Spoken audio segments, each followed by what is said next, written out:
Hello guys, সামনে একটা enemy বডিতে মেরে দিয়েছি। আর একটা এনিমি সামনে জুম আউট করে রেড মেরে দিয়েছি। এখান থেকে চলে যাব আর রিভাইভ দেওয়ার পরে এটাকে বডিতে মেরে দিয়েছি। এখানে আর একটা এনিমি স্কালন মেরেছে, এটাকেও মেরে দিয়েছি। পিছন থেকে মারতেছিল, টিমমেট মেরে দিয়েছি। আর একটা এনিমি অন টপ ট্রাই করলাম, লাগলো না। এখান থেকে এমপি দিয়ে অন টপ মেরে দিই। আনশটার, এটাকেও বডিতে মেরে দিই। সামনে একটা এনিমি ফাইট দিচ্ছিল, দৌড়ে দেয় অনশটার দিয়ে শট মারার চেষ্টা করছি। একটাতে লক হয়ে গেছে। আর একটা এনিমি,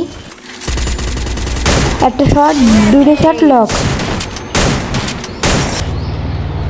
সামনে একটা গাড়ি নিয়ে যাচ্ছিল, এটাকে শেষ করে দিই। সামনে আর একটা এনিমি, একটা গুলিতেই শেষ।